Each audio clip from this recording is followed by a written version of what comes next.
Welcome to A Styled Life, the podcast for purpose-led female founders and senior leaders ready to use style as a powerful tool for confidence, impact and influence. I'm your host, Alex Standley, multi-award-winning personal stylist, speaker and sustainable fashion consultant with 2 decades of experience in the fast-paced world of fashion. Join me as we redefine success from the inside out. This podcast isn't just about clothes. It's about personal power, purposeful style, and creating a life that aligns with your values. So whether you're running a business, leading a movement, or stepping into your next chapter, you're in the right place.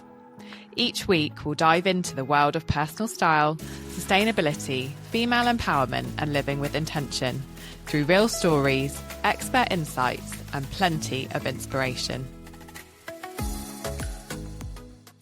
Welcome back to A Styled Life. Today I'm joined by 2 amazing women who I've known for about 3 years now. Sara Spindle and Jess Levy are sisters, best friends and co-founders of the amazing network Level Up Ladies. They've been building their community for 3 years. They also speak on stages in front of thousands of women. And they are genuinely 2 of the most high energy people that I've come across in the women's business space. I also had the pleasure of working with Sara. We did her colours and wardrobe edit together. So there's a really nice personal thread that is going to run through this conversation as well. Sara and Jess, welcome to A Styled Life. It's awesome. Sorry. Thanks for having us. We're so excited to be here. We actually have totally colour coordinated with you as well. I know. It's perfect. Unplanned. You're totally unplanned. We hadn't even messaged to tell you our outfits. We all got the memo today.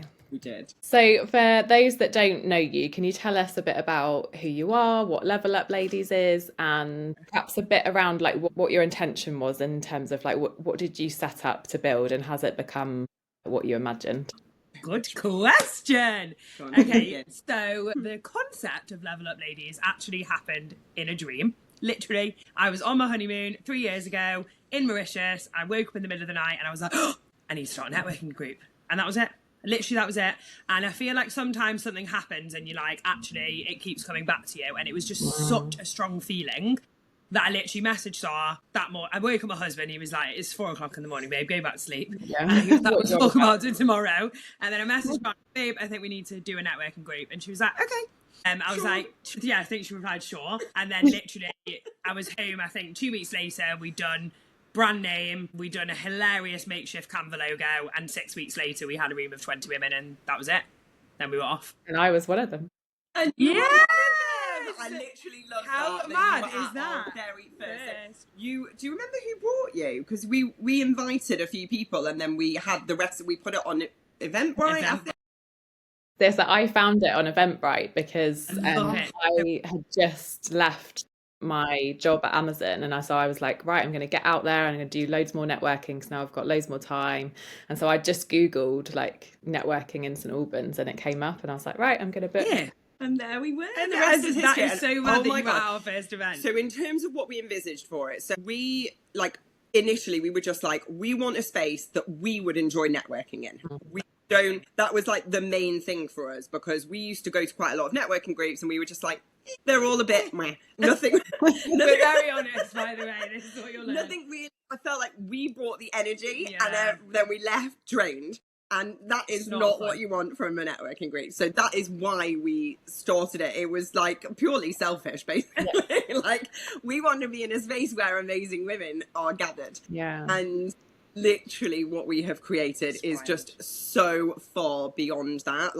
Our community now has hundreds, if not thousands, of gorgeous women in it. I mean, it's wild how many entrepreneurs there are in the Hertfordshire area. Yeah, and then new ones coming up every month, and I think that's also crazy for us. Now we're getting that we're at that stage, so it's actually 3 years in May.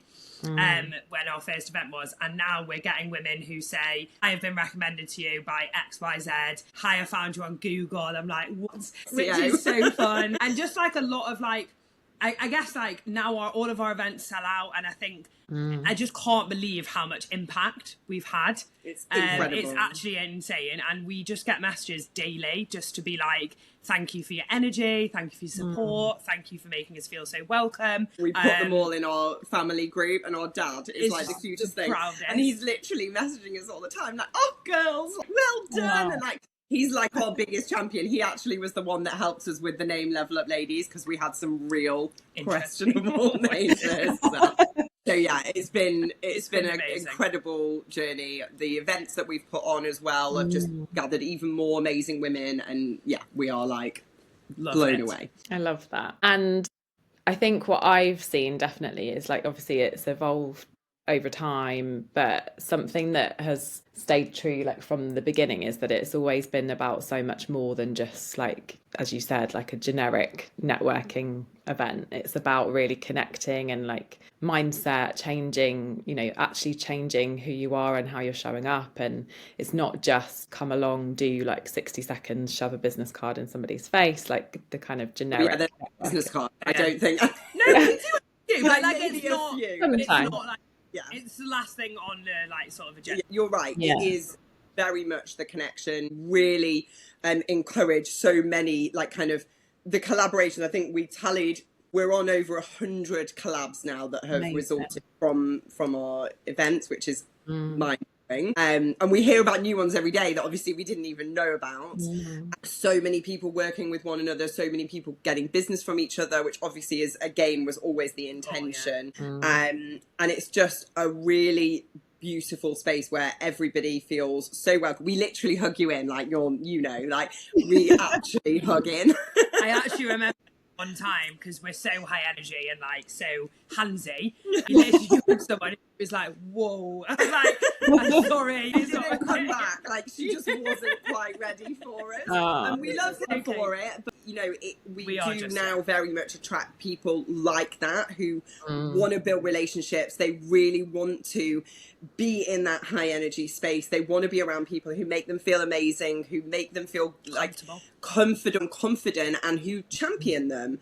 And that's a massive part of what we do, is that we really encourage people to celebrate themselves, celebrate their businesses, their wins. It's something we do every single event, and that really helps people develop their self-esteem, which I know we're going to talk a little bit more about later. Yeah.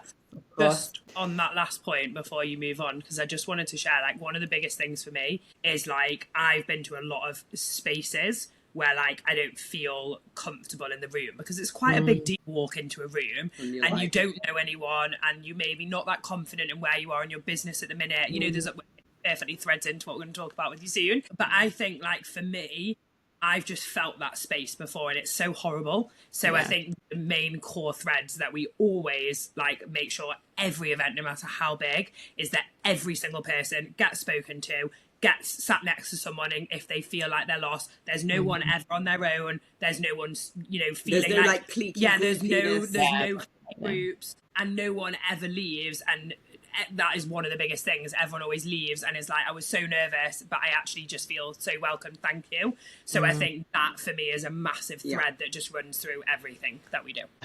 And I think when I've recommended people before, they've said, I'm not sure, like I hate networking. I'm like, honestly, trust me, this is a different type of level. We are more than just a networking group. We are. That's our motto. Exactly. So let's talk a little bit about the fact that you're sisters. Like, have you always had such a close relationship, or has it like developed over time, like as you've got older? Tell us. So definitely. So, didn't like her, bitch. She was so annoying. So like bitch, so annoying. Not great combo.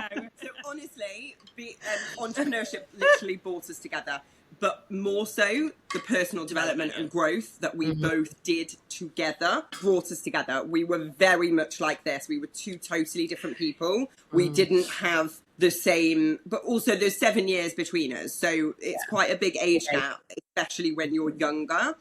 And she was like my annoying little sister who just, you know.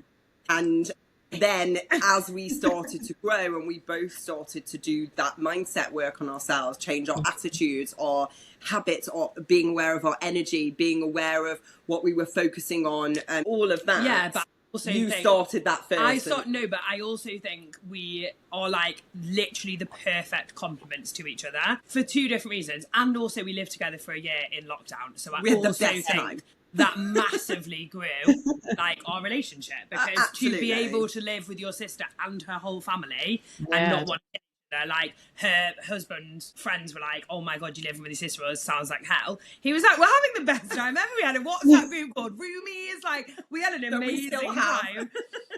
But I think that really helped us as well. But I also think like I'm very like red personality, go-getter, terrifying. Let's get shit done. I'm not wasting time.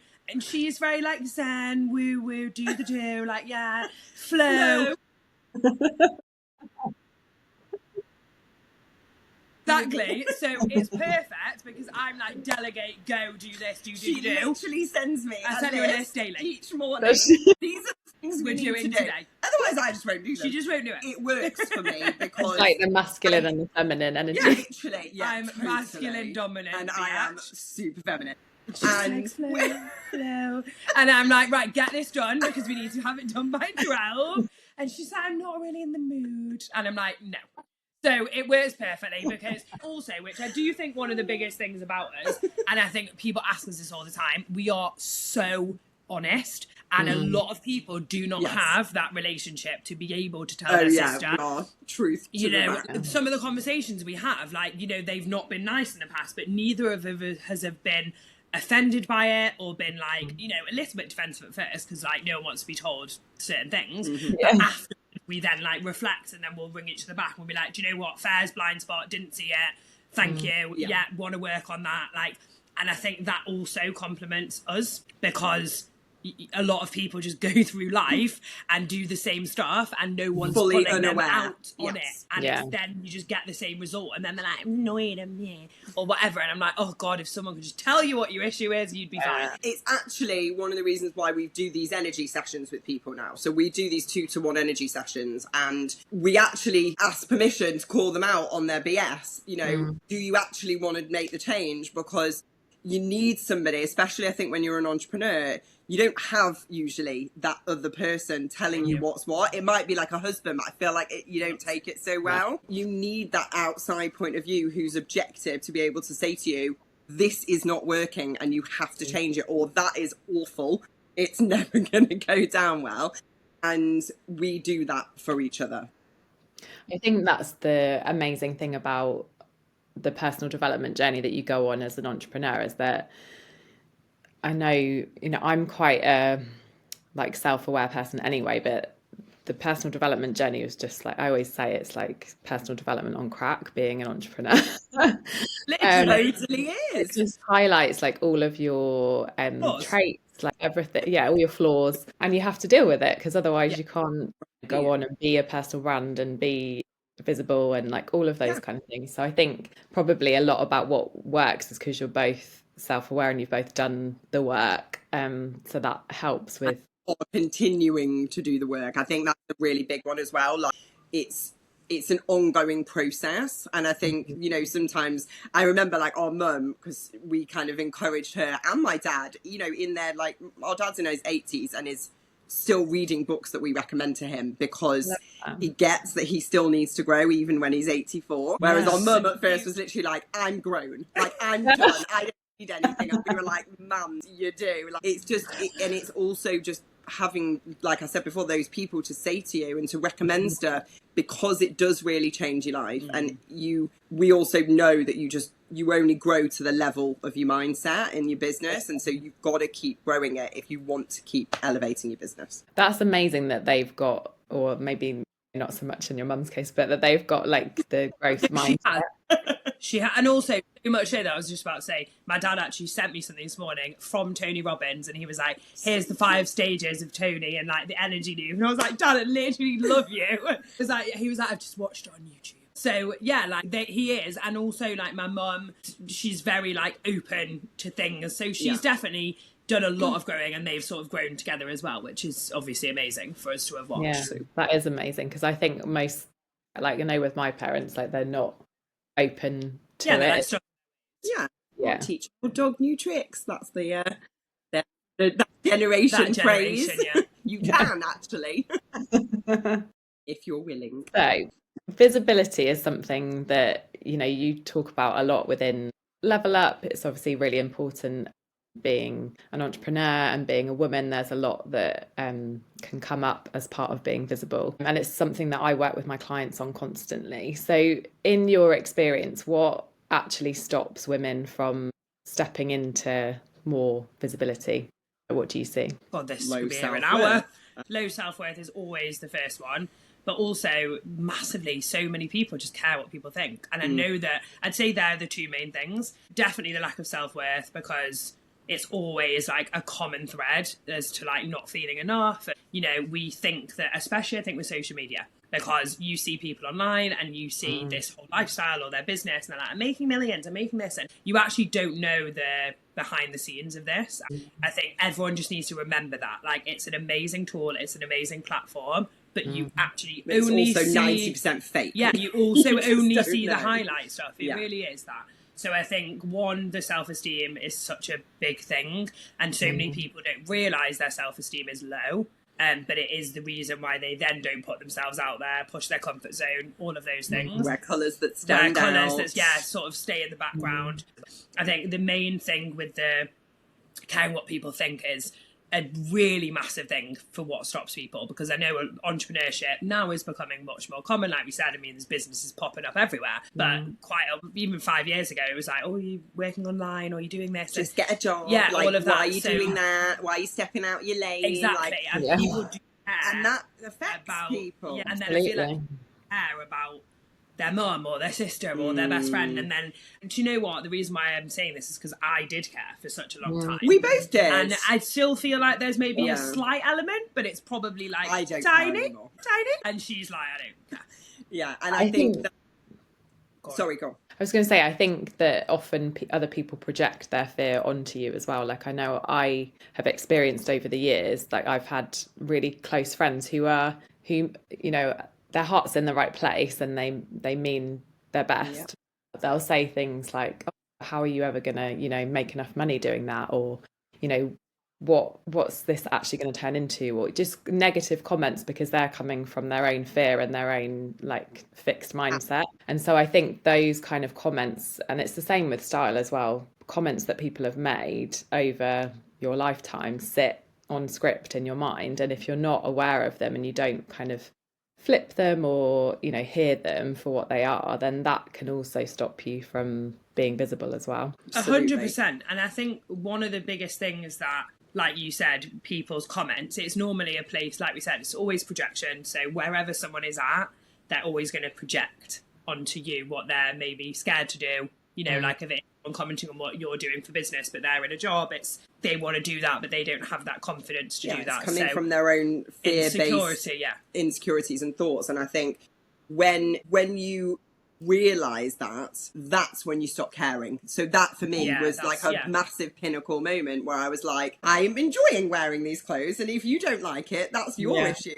You're sad with your black and your plain clothes and you're covering. I'm like, I love this colour, I'm going to wear it. Or, you know, and it's I'm going to do this, you know, we're going to start this networking group. You know, people are like, what do you know about networking? We'll figure it out. Like, and we have. And, you know, obviously it's become a huge success when we first started working and when we first started our other businesses. What do you know about this? Like, I was a teacher. Like, I knew nothing about anything and business. I have never had a job, so I was also inexperienced. And so we had so much hatred and so much opinion from other people. And it was really hard. And it was constantly like knocking us back. And you know, even my husband won't mind me saying this because he's delightful now, but he was one of those people that was really against what I was doing. And, you know, that to live with that was really hard. And so that's why for me, the being around the right kind of people, the personal growth and development, the constantly rebuilding my own mindset made such a huge difference to who I became and how I reacted, because I was doing all that work. And then eventually it got to a point where now I'm like a weeble, like you can't pull me, you know, you can't push me over, I bounce right back up again. Whatever, you know, if somebody says something bad to me, I'm just like, okay, that's your opinion, but like it doesn't even dent me anymore. But that took years to get to that point. And I think with every new level, there's new devils, right? Like it will come at you in a slightly different flavor or like a slightly different way. Okay. And as you said, like the work's never done. Like you're always growing, you're always evolving. Like and it's found, almost annoying. If I'm honest. it is annoying. It's just it. Like, I'm just like, when am I done? Like, come on. Yeah, definitely. And it's okay to feel that. Like, this is the thing. I was saying it to my mum this morning. I was like, I'm just a bit over like the constant. Oh, we've got to work on this now. We've got to work on this. I'm like, can we just stop? Like, love what I do. Can we just like not have another bloody block? Do you know what I mean? Yeah, definitely. But I think it's okay to feel irritated and frustrated, but then it's like just being like, okay, it's just a feeling, and like feelings pass, and you know, and then you get back up and you know. And it's seeing, I think also that like when you get those moments, it's seeing how quickly you overcome them once you start to see how to overcome them. Because it used to be that, you know, if somebody said something, it might be like a week before I could get back up. And you'd be constantly replaying it like, is she right? Oh my God, should I stop doing it? And then it gets less and less. And then it's like a day, a half day. It doesn't ruin your whole day. And then it just, you don't even hear it anymore. And I think that is the journey, and that's why it's never ending, because you want to get to that point where other people's opinions are literally just that, and they aren't your own. Yeah, and definitely. I think the self-worth comes from that. When you know who you are, when you know what brings you joy, when you know what lifts you up, when you know what makes you a contented person going through life, it doesn't matter what anybody else has to say, because you've got that self-worth that you've built over time to get you to that point.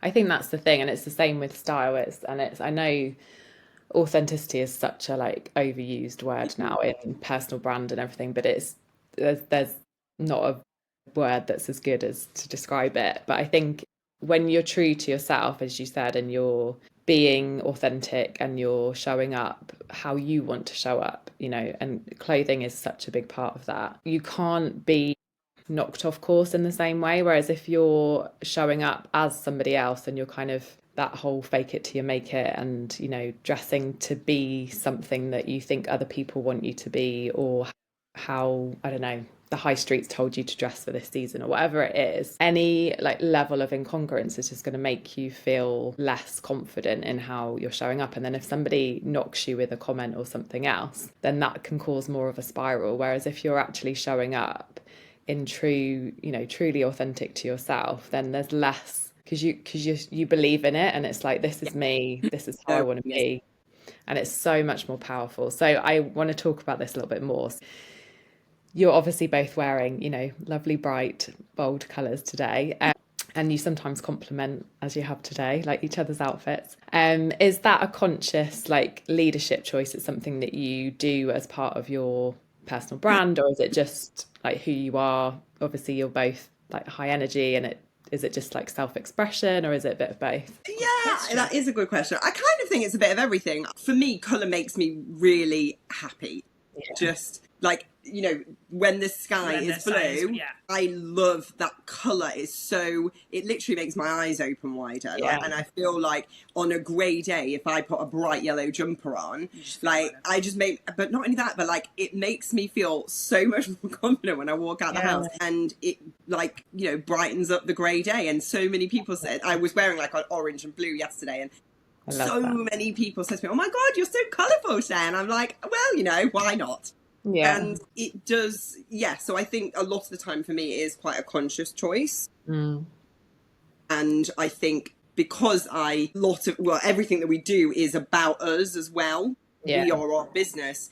We do need to be seen. We want to be seen. We want to be starting conversations with women that we don't know, and, you know, seeing where that might lead us, and, you know, how they could, you know, we could benefit them, they could benefit us, you know, it's all kind of a full circle thing. And I think having those standout outfits definitely sparks those conversations for me. But I also think it's interesting on that point, because obviously I have like transitioned quite a lot in terms of like had a baby 2 years ago, and I actually lost all my confidence when I had him. So I was just back in like dark colours, and, you know, just like I just didn't feel very good in myself and like in my body, which is a whole different mindset and minefield. But I think what I will say is that when we are like, this is our branding colours, like pink and But we also, because we have the energy, I feel like we've whatever, got we've got it on our nails, whatever colour we wear, I feel like because our energy is so high, we'll always attract a conversation. So even when I was in my like brown and my black days, which as you can see, I'm coming out of now because I feel so much more confident, I do feel like it's like the energy that comes off us, if that makes sense, is still like, but then it's even more elevated when we're in colour. Do you know what I mean? So it's next level, literally. Next level. But yeah, so I'm really trying to like get back into like my colourful area, because like those things do make me feel much better than just a black or, you know. I think that's the thing, and I think it's our default when we're not feeling confident, especially in our bodies, and like becoming a mum is such a huge like body image journey, and I think when we don't feel confident, black is always the go-to, because we've been told it's slimming and it like detracts attention from our bodies that we're wanting to hide, and like all of that kind of thing. But as you've said, like color actually is far better for your well-being, because the psychological impact of wearing, you know, a particular color gives you that flavor, whatever it is. Like if orange, as you said, like orange is such a buzzy, like exciting, energetic color. So if you're not feeling that, it can just lend you a bit of that energy you haven't got, you know, naturally on a grey day or whatever it is. So I think there's so much power in being able to be more mindful with your colour choices, because it lends you some of what you don't have on every single day, because we all have days where we don't feel our best, or we're hormonal, or, you know, we've been sick, or, you know, whatever it is. And if we can lean on that as a wellbeing tool, I think it's really powerful. Definitely. So Sara, you said recently that when you show up feeling amazing in your clothes, you show up differently in life and in business. And I obviously see that with my clients like every single time. Where does that come from for you? Was there a moment that you really felt that changed, or has that always been, have you always felt that way about your clothes? No, definitely not. So, because I used to be a teacher in a whole nother lifetime, around about 12 years ago, and before that, and it was very, I feel like you couldn't really be expressive. Yeah. Like I wore pretty much every day like black leggings and like a baggy, like, you know, nothing key, like top or whatever, like very drab, like my drab. I think that would be the best way to describe my wardrobe.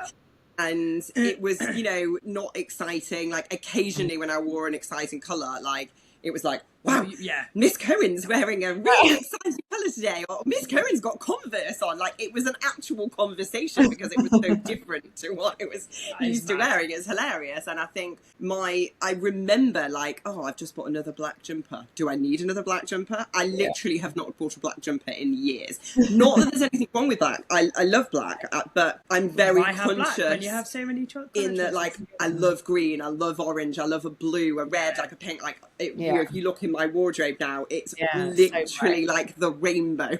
It makes me happy just opening my wardrobe, like every coloured blazer. And I think when you aren't confined maybe by your job or by other people, you can be a lot more colourful and expressive or patterny or whatever it is that you want to do. And that does change how you show up. Definitely. And I think that can sometimes be a scary thing for some people as well, because when you are used to being in a particular setting, like obviously teaching's more of a not extreme example, but there's a lot of rules as to like what you can and can't wear. But even in going from a corporate setting to then having your own business, it's like, oh, I get to choose now how I show up. But that can feel quite exposing for some people as well.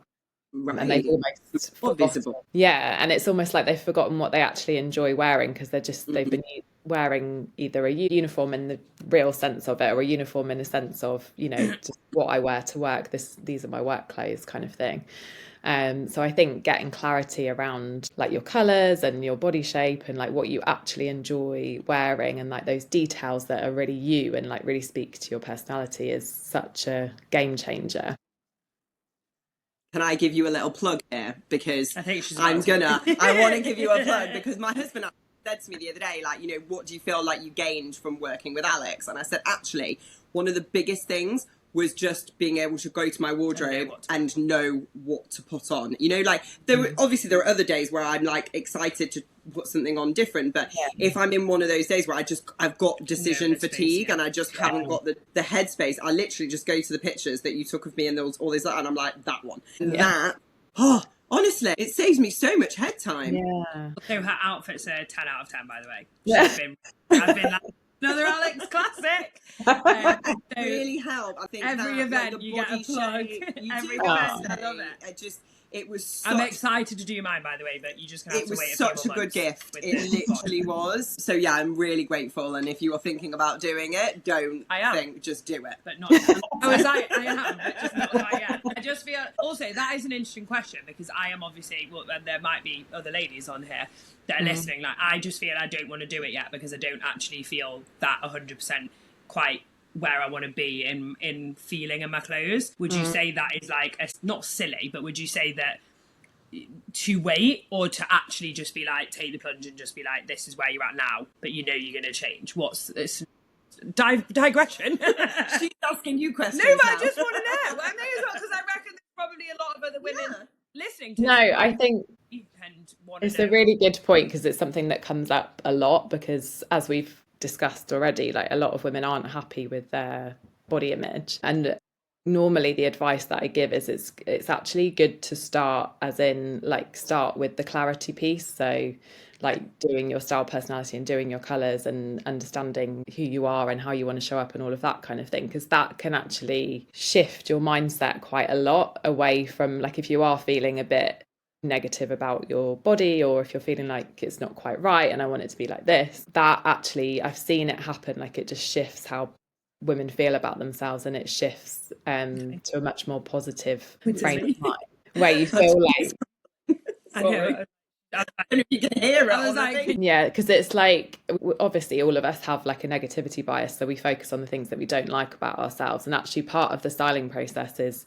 focusing on the things that we do love about ourselves and finding the colours that make us look amazing and feel amazing, and finding the details that we'd forgotten that, oh yeah, that is a bit of me, like that's a bit of my personality, and all of those things coming together just gives you such a big boost. Then, you know, women then might go on to continue with whatever health goal they've got, or, you know, and it might not be the right time yet to do their wardrobe or go shopping or whatever, but just having that clarity and giving that real boost of energy can be really beneficial in achieving what you want to achieve as well. So that's what I would normally say. Love. Okay, that's food for thought. That's nice. Didn't think about it that way. I also thought to work with you do the whole thing at once, if that makes sense. I didn't know you could do like stages. Yeah, you don't have to do it all together. It can be kind of on your timeline. Right. That wasn't the plan. This is what we do. We just like, you know, have a thought, go. The only other question that I had for you, Sara, in terms of like working on your colours and working on your wardrobe, is there anything that surprised you in that process, or anything that really changed like how you were getting dressed or how you thought about your clothes or your body, or anything that stood out to you? I mean, I kind of knew most of the colours that I think really suited me anyway, like my wow colours, as you call them. There were obviously a few surprising. I think we did like we had 29 colours in the end, didn't we? It was a lot. I've got my little so there was definitely a few colours that were quite surprising. There was a lot in my wardrobe that obviously you put together that I'd never worn before. And that, I think, was the biggest thing for me. I didn't necessarily want to go and buy more things. I wanted to actually utilise what I had and style it differently, because I knew that there was potential in there. I just couldn't find it. And that is obviously where your expertise came in. So I think that was probably the biggest thing for me. It was pairing certain things together that I just would never have normally put together and seeing how well they worked. So yeah, I think if you're somebody that doesn't necessarily want to go out and buy more stuff in the hope that you'll find something else, it's better to shop from your own wardrobe. And I think that was very then having the tools of like what I've shared with you in terms of like how to put things together and how to tweak like a sleeve or a trouser or whatever. Yeah, that was such a game told me changer. about that, yeah. The sleeve tweak, I couldn't believe it. She just showed me this picture, the pink and grey. Actually, oh my god, what a difference a sleeve tweak makes. And you wouldn't even know what that was until someone tells you. Yeah, really amazing. And it's just such minor things that, you know, when I first put it on, I was like, and then the sleeve came and I was like, game changing. Yeah. You know, so it's learning things like that that really do make a massive difference. And even the smallest things, like the way we paired the necklaces, or, you know, the colour of eyes or lips and shoes. Like it just, it was really helpful. And it was exactly what I needed to just elevate the visibility a little bit. So we've spoken a bit about like self-worth and sort of feeling enough, but I wanted to ask you, why do you think that there's so many women that still feel like this is such a big issue for them? You know, women that are high achievers, like they've built a successful business, but they still in some way or another don't feel like they're enough. Do you think it comes back to what you were saying earlier about that comparison trap, or do you think it's just generally, you know, we're speaking obviously specifically about women, there's a lot more societal conditioning that's happening, you know, and there's a lot more pressure, I think, on women than there is on men. But what have you seen kind of through the work that you do? Because I know this is a big thing that you like to support women with. Well, that's a good one. So I think the reason why I think so many women struggle with like sort of feeling enough is definitely from sort of, I think it is all about the environment. I feel like, and the reason why I'm sharing this is because, like we've told you about our parents, they are absolutely unbelievable, couldn't be more great for them, obsessed. But when we were growing up, they didn't know about personal development and how to shape it to make us feel like the best version of ourselves, even though they thought they were, if that makes sense. Yeah. Coming from a place of having a really loving family, but our dad is very like, you know, he's very blunt. He tells it like it is. Mine's for young girls, and it's not particularly. You put weight on. You've put weight on. Your hips look big. Like, oh god, my you know, dad's the same. I think it's a generational. Yeah, like, I can see you chubby rolls, like, and obviously not like mean. He was just matter of it fact. like it was. It's just like no awareness to it. But like that then sticks with you, and then like, you know, threads through, and then you start getting evidence as to like, is that true? And then you start, and then the evidence piles up, and then before you know it, you've got like the biggest encyclopedia of evidence that your hips are big and you're fat, and then you just like, down there. and now you're on the floor. So, and that's from a family who was really so loving. Yeah, we can't even imagine what happens if you've not got that. Yeah, I can't imagine if you grow up and you don't have, you know, like a good relationship with your parents or a good relationship with your sister or brother or whatever. So I think it also stems from that. I think school is also a big thing. University, if you went to university, who you sort of around with your job, and again, if you're sort of very late into the development world, and what I mean by that is if you are starting in your 40s, you're basically uncovering all the baggage, 40 years worth of stuff to rewrite. You know what I mean? It's just a lot for me. But that's why I think it's better starting than not. And it's always, you're always, what's the word, I'm not retrievable. I mean, like, you can always be, I don't want to say the word saved, but you can always get better. Let's go with that, because I can't think of the actual word, because, you know, my head's got no space for words anymore. But I think there's always something that you can do to change it, but you have to be willing. And it, like, I think we said it before, like, it's messy and uncomfortable work. And a little boring at times. And also, and it's challenging and it's uncomfortable and it makes you feel like, oh my God, like another layer, like, oh, is that really what I'm like? And that, for a lot of people, they are just not open to seeing. They can't go there. And if you're not open to doing the work and getting messy and seeing all the layers of yourself that actually maybe aren't so lovely and pretty and need work on, you'll never move forward with it because you don't want to. And if you're around other people like that as well, like it's the crabs in the bucket thing. It's, you know, if you try and break away from the mold, the crabs will pull you back down. It's easier to stay down than it is to get back up again. And I think that is where, you know, but because we work mainly with female entrepreneurs, they have got some, you know, gumption and pizzazz and, you know, I'm really bringing it with. What was my favourite? Knack. No, drab. Oh, drab. But they do have something in them, that inner drive. And so that is something that we can really like help you bring out and give advice to. And I think if you are willing to do the work, it will work. But you have to make a decision to do that first. And I think, you know, we were literally just talking about this book, and she says like only 5% of people generally are willing to do the work, and they'll take, you know, a point from a book and actually action it rather than just read the book and say that was nice. Yeah, and I think it's really true that you don't think of yourself like when you're a female entrepreneur anyway, like you're in, I can't remember remember exactly what the percentage is, but you're in like a minority of, you know, after a certain time period, once you've had your business for a year, or, you know, because most businesses will collapse after the first year. So you're already like, and a lot of people don't see themselves like that. I know I haven't. Like, you're in like the top 5% or the top 1%. And like my PT says it all the time. She's always like, you know, if you're showing up consistently doing this every day of the week, you're in the top like 10% of this country, because there's 90% of people out there who aren't doing this. And I think it's a really important reminder, because we're so hard on ourselves all the time, and it's like you're constantly like striving for the next thing and the next thing and the next thing. But actually it's really important to remind yourself of the fact that you are, you know, in this top whatever percentage it is, and there's so much to kind of give yourself credit for as well. And I think we have to build ourselves up, and as you said, surrounding yourself with the right people is a really big part of that as well. But it's just reminding yourself that, yeah, exactly, which we do we actually started this about a year ago, didn't we? At the end of every single networking event that we put on, we have everybody go round and share a win, and we all clap.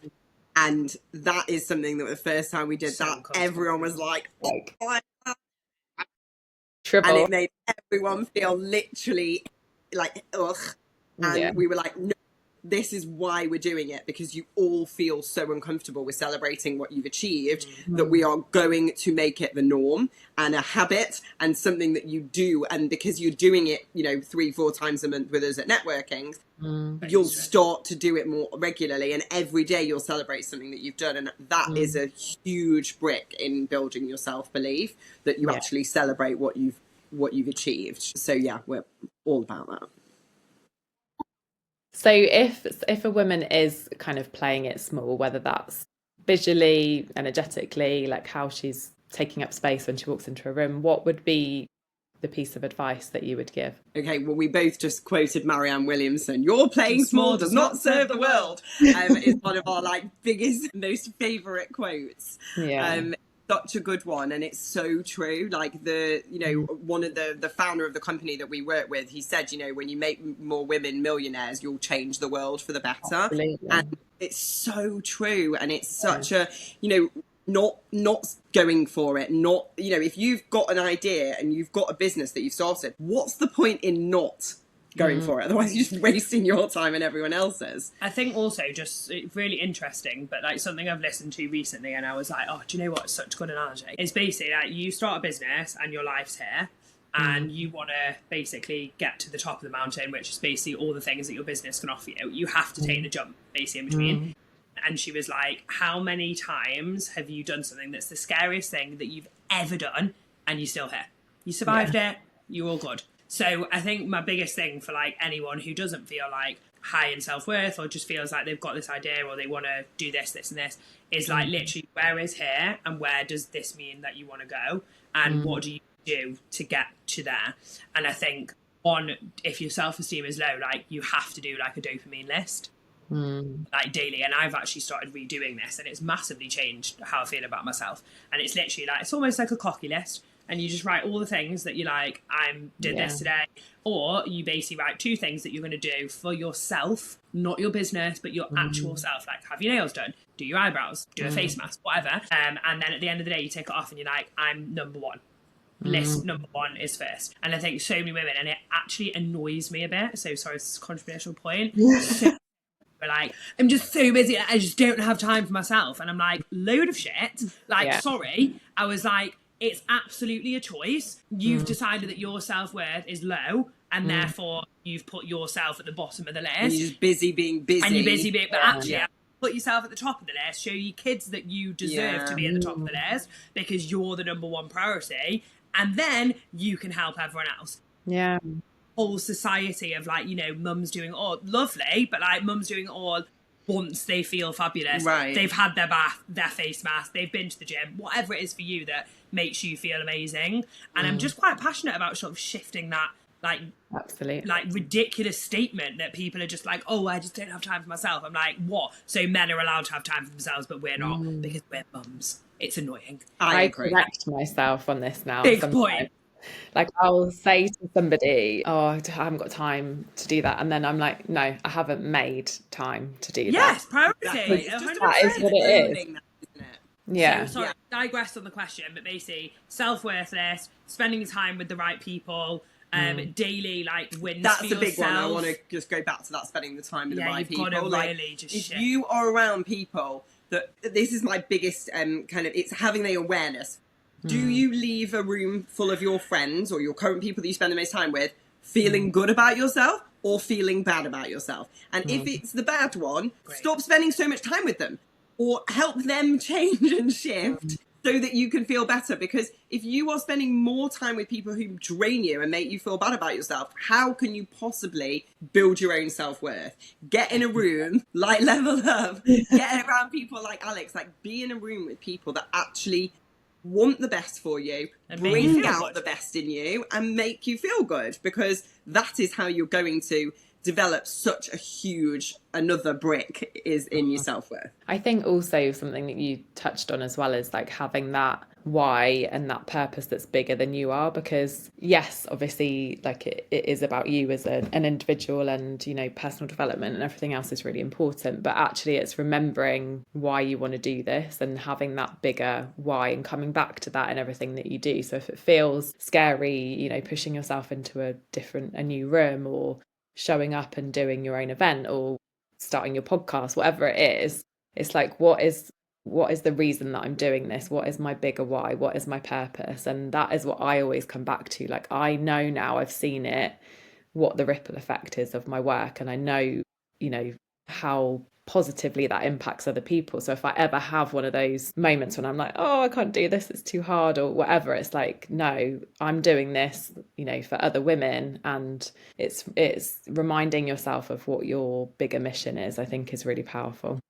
Totally. And actually getting testimonials from people really helps. That I actually did this quite recently. I literally sent Jess a testimonial. She was having like why am I blah, blah, and I was like, read this testimonial, or go and watch one of our videos that we've done, like a reel of one of our events. Like it will just bring you back to that space of like, oh my god, we're making such a great impact, like look what we are achieving here. And I do that regularly, just reread some of the testimonials, because they're so gorgeous and they make me so happy and remind me that we are creating that for other people. So if you are somebody that runs your own business and you haven't started gathering testimonials from people about the impact you're making on them, I would say that's like a priority number one for now, because it will help you. It's like having that cocky list, you know, it totally does. I know. Okay, so we're going to wrap up a bit now. So I wanted to ask you, where do you want Level Up Ladies to be in the next 3 years? So fun. So fun. So I think Vision, Jess. Yeah, so I think really we are sort of at a place now. We've got 4 events that we run a month, and I think continuing for those to evolve and thrive, and just more and more people like hearing about us. I think more and more collaborations obviously happening, and I think really one thing for me is just watching how many women have changed since being part of Level Up. So I think just watching that evolvement is so special. So I think more and more of that, obviously. It's always just more, isn't it? More of what we've got at the moment. And I think also just we want to really impact women on a bigger scale. Yes, so our next kind of, it's one of the reasons why we're getting ourselves out there on a lot of podcasts. We're doing another one actually in a few weeks. We love speaking on stage, and it's something we've done a lot over the years with our other business, but not necessarily with Level Up. Like we put other people on the stage because we want to showcase the women in our community. And when we put on our bigger events, we always make sure that they come from within our Level Up community, and you know, we really kind of help them become visible. And we always get told like, why are you not speaking? Why are you not speaking today? And we're like, because it's not about us, it's about other people. But one element of Level Up is about the impact that we can make on a bigger level. So we do want to, our kind of vision is that we will be doing a lot more speaking on other stages, on other people's events, whatever it is. I think also just like I've really noticed there's just not a lot of, there's not like a duo. Yes. So like there's always individual amazing speakers, and I think that's amazing, but I just think there's something really our superpower special. is the sister bond. Yeah, it's the sister. Definitely. Like, but we kind of have a joke in between, and it's not staged. Sometimes it's just how we the are. Same things. Yeah, sometimes say just to say, and I think that is really powerful. So we really want that on a bigger scale, and also just to continue growing our membership, because now we're about to release the Next Level network. So we've already got our founding members Next Level club that we've kept purposefully quite small and intimate, but so many people were very sad about not being a part of that. And so we're wanted to expand that, but in a different way. So that's not going to change, but the Next Level network gets released and opened for launch on the 1st of April, and we're really excited about it, and we feel like that is going to impact people on a greater scale, because it's not necessarily, it's largely online rather than in person. And so we've had a lot of people that want to come to our events, but they just live too far away, and that gives them the opportunity to be a part of our network and have access to things like the personal growth and development that we talk about a lot. The energy. Energy, exactly. That whole community aspect, being able to collaborate with people from different areas, and something that we know will really start to expand out, because we had an idea at some point where we were going to franchise this, but actually we are Level Up, it's us, and we can't shift ourselves to Manchester or Scotland or wherever it is, but what we can do is we can expand using the Next Level network that way, and that's why we've shifted towards that. Exciting. So I want to finish with the usual quick fire questions, so you can answer each of these, both of you, or if one of you doesn't want to answer one of them, then that's fine. So what is the one item of clothing in your wardrobe that you love the most, and why? It's true, she loves her dressing gown. I just love it. I can't explain to you. Not what you were looking for. Dressing gown and colourful blazer is this one, or the green one. Dressing gown because I just love it. I just feel like it gives me so much warmth and comfort, and it just makes me feel lovely and snuggly. And then blazer because I do just feel like badass, and I think it looks great colour wise on me. I'm ready for business, I love that about a good blazer. Yeah, lovely. I feel that way about this, but I've got again in every colour, and whichever one I put on, I always feel like I'm ready, for the day. I can take things on. But I think for me, it's also I've got this just orange jumper, and I just love it. And it's one of my wow colours. It makes me feel happy. It goes with everything, and it is definitely I think we've discussed this before, that if you wear a colour that really is one of your wow colours, people always say oh, you look divine today, you look so lovely, or it's like your eyes. And I think that for me is not that I need the compliments, but it is one of those things that it is nice. It does.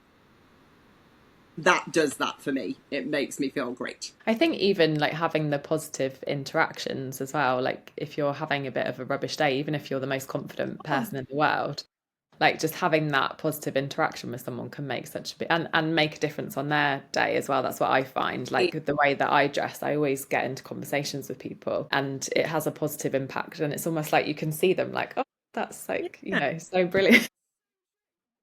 Lovely. Okay, second question. If we opened your wardrobe right now, what would we find way too much of? Leggings. Well, then you'd have to open my drawer. Yeah, I've got a lot of work. Literally the whole catalogue. Yeah, a lot of Sweaty Betty leggings. But I am a yoga and Pilates teacher. I'm allowed to have a lot of Sweaty Betty leggings. But you'll be pleased to know they're in variety of colours. They are. They're really nice. And I love them. Yeah, probably Sweaty Betty leggings. What would you say mine is? Blakely jumpers. I've never known anybody have more Blakely jumpers. She's basically a walking Blakely I love catalog. them. I've never... I've got probably every time I see it, I'm like, is that another one? My husband literally was like, I think you own the catalogue. And I was like, yeah, first. I think it was just I went through a phase of just honing in, being like, I know it suits me, so let's just get them all, Yes. So I'd say that. She needs to diversify. Diversify. We're ready to diversify. And I'd say in a positive colour, but I don't think that's a bad thing. No, definitely not. Well, I don't think anything's necessarily a bad thing, but it's just sometimes it's about recognising your patterns. Yeah, I see it all the time with people. Jeans is always a big one, and Breton stripe t-shirts is another one. People would just buy the same thing, especially if they're in a bit of a style rut. They'll just buy the same thing because they know that they can rely on it and it's comfortable and it works. whatever. And it's like, it's kind of questioning yourself, like, do I actually need this, or am I just buying it because it's like another safety piece? And actually, yeah, I should challenge myself or call myself. Yeah, I think that's something I've become quite aware of in the last couple of years, and I do that much less. Like, I'll go to buy it and then I stop myself and I'm like, Don't need it. I actually don't need this. Yeah. And I've become like, in fact, you have really impacted me on that, on the kind of sustainability side, and just being aware of like waste and what I should, and not even should, but like what I actually want to have in my wardrobe versus what I kind of just, it's there and should I just buy it anyway? And I often stop myself now and think like, actually, I just don't need it. And I think that's been a very positive impact on my wardrobe. I think it's, even for me, like I was the biggest like fashion addict and would just buy stuff every week. And I think that's been the biggest change for me, is like, because I will even have moments now where I'm like, I see something and I'm like, oh my God, I love that so much. And then I actually have to think to myself, like, I've actually got something, you know, not that dissimilar to that in my wardrobe already, and just be like, what are you even doing? Like, just put it back, stuff away. Very easily. Yeah. So final question, what is an outfit or a trend that you look back on and think, I really regret that, and why? We actually discussed this. We didn't really have one. Well, I don't think we've really been that like fashionable. Do you know what I mean? Like, not in a bad way, but like, you know, I was looking back at like pictures when you asked, when like I was thinking about that question. I was like, well, bandeau skirts were like a thing, you know, when I was at uni. So I just sort of stuck with them, but like they looked good then. And, you know, things like skinny jeans, like, do you know what I mean? I feel like we just sort of followed the trends, but we'd never really had like a massive eye on fashion. Yeah, I don't really think either of us were particularly, even I mean, now, probably my eyebrows, really, if anything. Do you know what I mean? Like, I'd say that was a trend that I wouldn't get back to. I've actually had my eyebrows. She's had to have hers done. Amazing Laura Kay, because honestly, they were just dire because we overplucked in the overplucked 90s. Such a nice. Yeah, I just don't think there's anything like. I'm not like, I mean, buffaloes, like they were cool at the time. Like, do you remember those? What are those pants called? Like, harem pants. Like, do you know? Yeah, good tassels. I like them. Wouldn't necessarily wear them now, but didn't regret it at the time. I feel like just went through the motions. Yeah, of the I don't think there's ever been a proper thing where we've just been like, oh God, that was really not a good thing. I think it was more hair. I was going to say hair's questionable for you. I've done a lot of hair changes over the years, and there's definitely like some of them like definitely went through like a crispy curly stage, which was like very scally and not a great look. So yeah, maybe probably the hair with like a different. Thank you so much for sharing everything that you have today. Where can people find you and find out more about Level Up Ladies and the Next Level Network? Right, well, follow our Instagram _Level Up Ladies.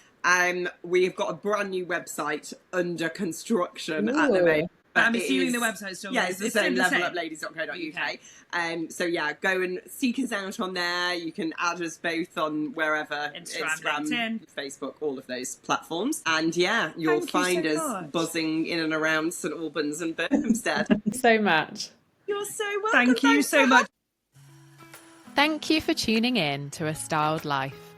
If today's episode resonated, the best way to support the show is to share it with another trailblazer or leave a quick review. And if you're ready to align your style with your next level of impact, head to the show notes to book your free style strategy call. Because when your style aligns with your purpose, the world takes notice.